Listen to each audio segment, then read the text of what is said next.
Perebutan titik kuat di wilayah Zaporozhye masih berlangsung sengit antara Rusia dan Ukraina.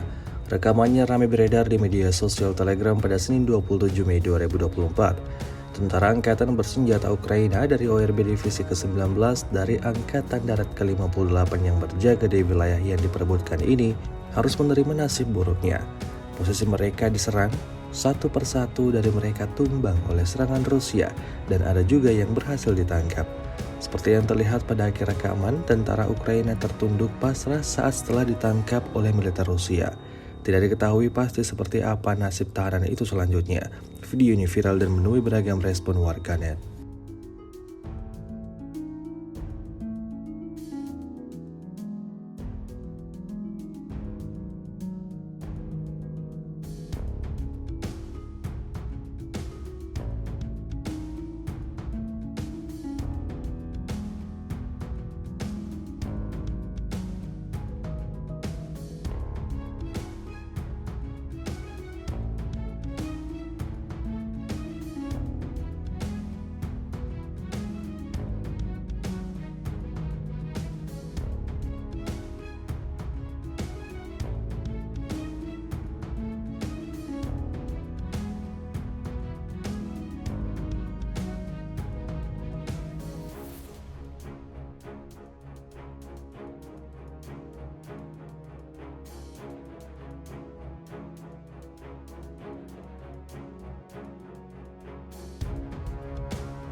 Download Tribun X sekarang, menghadirkan lokal menjadi Indonesia.